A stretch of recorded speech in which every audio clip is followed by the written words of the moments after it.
Hi guys, so in this video I want to go over kind of what to expect once you have picked your EF trip. So you've picked it, you've booked your dates, you're super excited. Now what? Now what to expect until your trip comes.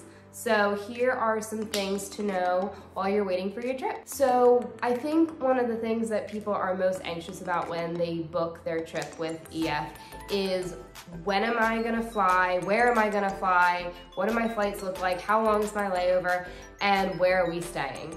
So you're gonna get all of that information about a month out. So you'll get your flights about 30 days out with all of that information. Yes, you can go in and upgrade your seat in the airline website. And then for the accommodations, that's also about a month out. And then you'll get to see, check-in, check-out time, all of that good stuff.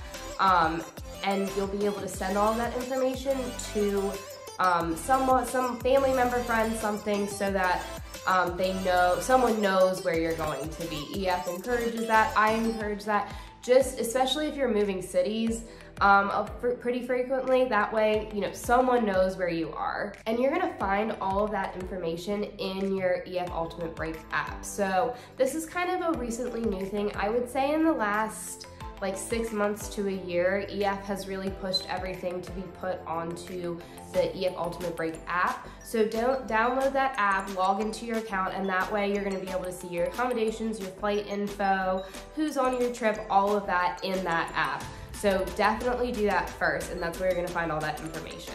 You can still access it through, if you go onto like your laptop and go onto the website, you can still access it through that way, but it's just easier to have it on your phone a lot of the time. So speaking of the app, I know in years past, normally what EF did would be to send you a link to a Facebook group, and then everyone in the group would get that email, join the Facebook group, and everyone can kind of connect that way before the trip. Now it's a little bit different. It's gonna be in the app. So you're gonna have, your group chat. Everyone's gonna be added to a group chat. Again, that's all in the app. And you're gonna be able to go on there, click on people's profiles, see their picture. If people have added any sort of like little bio, or you can also link like your social media handles so people can find each other on Instagram or TikTok or whatever. So all of that's gonna be in there as opposed to on the Facebook group. Though a lot of people do now, instead of using the group chat feature, for some reason it's just not that popular on the app. People will find all of the Instagram handles and then create an Instagram group chat. It's just preference, that's not every single trip, but that's just in my experience what's started happening a lot. Another really interesting thing that you can find in the app is the Know Before You Go guide. So I think these are still available on EF's website, but it's basically answering all of those basic questions that you would ask about, like what's the tipping culture in this country, or what should I wear, or what's the culture that I should expect to be able to see while we're there. All of that stuff is going to be in that Know Before You Go guide. So it's going to answer all of those basic questions. It's also going to give you some packing suggestions. Obviously, I think most people end up packing like way more. The one thing I can say, don't pack heels, girls. Like literally, it's not worth it unless you're like a master supermodel used to walking in heels. Like you're gonna be walking up and down steps, and it's gonna be slippery, it's gonna be uneven cobblestone streets. Like it's just gonna take up room in your suitcase. Don't do it. So something a lot of the times people ask is when you have booked an excursion through EF, and like you're super excited and all of that stuff, but then you get there and for some reason or another, whether it's weather related or not enough people signed up for what they needed to rent to have that activity happen, and they cancel it, what happens to your money? EF is going to refund you that. In my experience, it was refunded in less than 48 hours, but it's just gonna be refunded to whatever form of payment you used to pay for that. You'll get an email saying, so sorry that this excursion's been canceled, expect to see this on your bank account, blah, blah, blah. So don't worry, you're gonna get your money back in case something happens. Okay, so another question people are gonna always ask and always wonder, because it varies, how expensive the country is that you're going to, is how much money should you bring. So you're planning, you know, how much do I need a budget? That's another thing that's gonna be in the Know Before You Go guide on the EF app. It's gonna have its own little section, and it's gonna say, you know, this is about how much you should budget for day-to-day, and then how much you should budget to tip your tour director at the end. Because like I've said in other videos, your tour director literally does so much for you. You need to give them a tip at the end. It's also gonna include like how much to tip for, you know, tour guides, and how much you should budget for like food and all of that. Like I know when I went to Greece, they said budget between $80 and $100 a day, but for Thailand, it says only budget between $60 and $80. And that's all in USD. It doesn't take into account the conversion, but you can go to your bank. I know I have Bank of America, and you can order your currency. It usually ships pretty quickly, and then you can say, you know, I want small bills, big bills, a mix of bills, and then you can get all of that. A lot of people like to get it over there. I've heard that the exchange rate's a lot better when you do it overseas. I personally just hate having to think about that or worry about finding, you know, ATM or something when I'm overseas. So I usually just do it all ahead of time, and then you can like take out money as you need it and put the rest like in your hotel safe, because pretty much every hotel should have a safe in each room. In my experience, that's always been the case.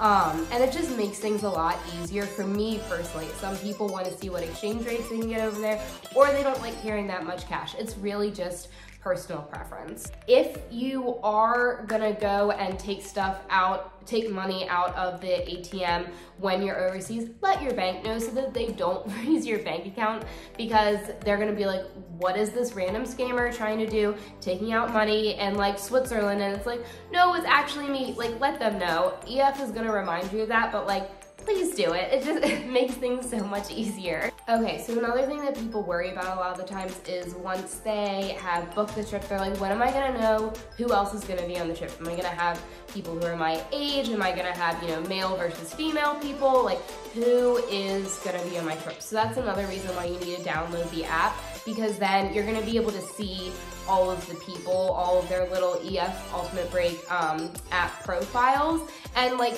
I personally, I don't think I've really filled mine out. I have my picture and my Instagram handle, but that's it. But you know, you'll be able to at least get an idea of, oh, you know, maybe there's another couple on the trip, or there's, I don't know, anyone, just anything you can think of, so that way you can at least get an idea beforehand and you're not just like showing up blindsided when you arrive. Okay, so another thing, after you've booked your trip and your trip's approaching, you're like, what am I gonna do to access my phone?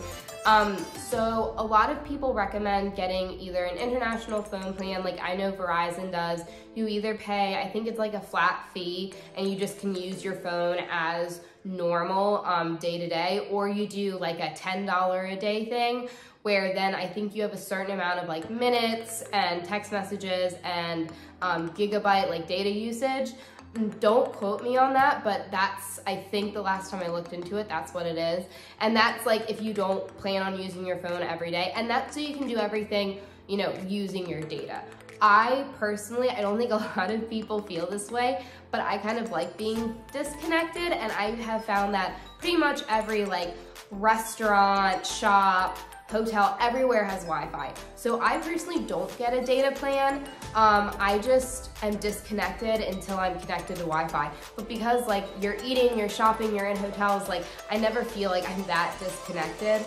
Another option people do is get a SIM card once you're over there. You can get a little SIM card, put that in your phone, and then you can use your phone as normal. I'm not quite sure what amount of money those ring. I don't think that they're super expensive, but I haven't personally done it.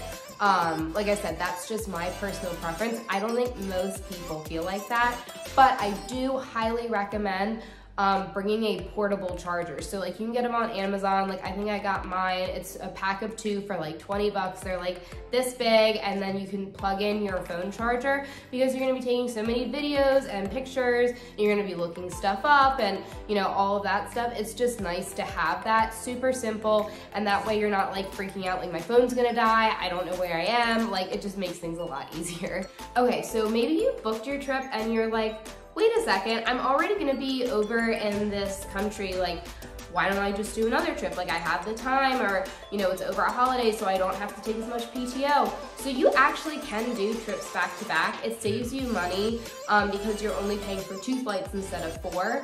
But what you need to do is you need to call EF if you want to book them back to back, and they're gonna help you arrange that transportation and take that, you know, money that you're saving from only doing half the amount of flights off your account. You can't do that on your own. You're gonna have to talk with someone at EF to help you get that and save all that money.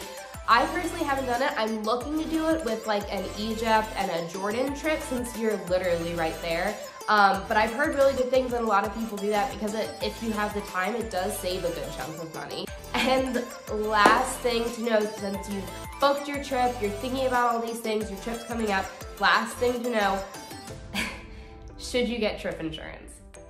So I've done both. I've done without it and had no issues.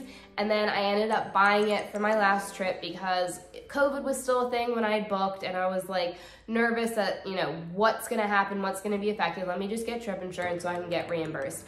I will never travel without it now because our flights home got canceled, and in the midst of all that, freaking out, we had to pay for an extra night at our hotel, that extra food, transportation to the airport because we weren't gonna get that included transportation from EF because everyone else left the day before. Keep all of your receipts, send them to EF, and then they're gonna reimburse you for that. I will say it took us, I think like 4 or 5 months to get reimbursed because everyone's traveling this summer, so that's when they're gonna be the most hectic, and that was the case for me. But it was worth it because we got the money back, and it was already a stressful situation, so not having to stress about getting, you know, am I gonna get the money back? I'm just wasting all this money. Like, it made it worth it for my peace of mind. So personally, that's what I'm going to be doing from now on. I know I keep seeing all those like news reports that are saying, you know, this summer is gonna be even crazier for travel than last summer. I don't know how true that is, but I'm gonna get it just because, or I have gotten it, because I'm just nervous I'm gonna get stranded somewhere and I'm not gonna have to spend all this money, and it just gives me a peace of mind. Yeah. All right, guys, thanks for sticking around. Like I said, this was just supposed to kind of answer all those questions that you have when you finally decided to take the plunge, you've booked your trip, and now you're like freaking out because you're like, I have all these questions. What's happening now that I've booked it? Like, it's off in fairy tale land. I don't know what's going on. So I hope this was helpful to you. Congratulations if you have booked your first trip or you have done your first trip already and you decided to do more. Happy traveling and have a great day. Bye, guys.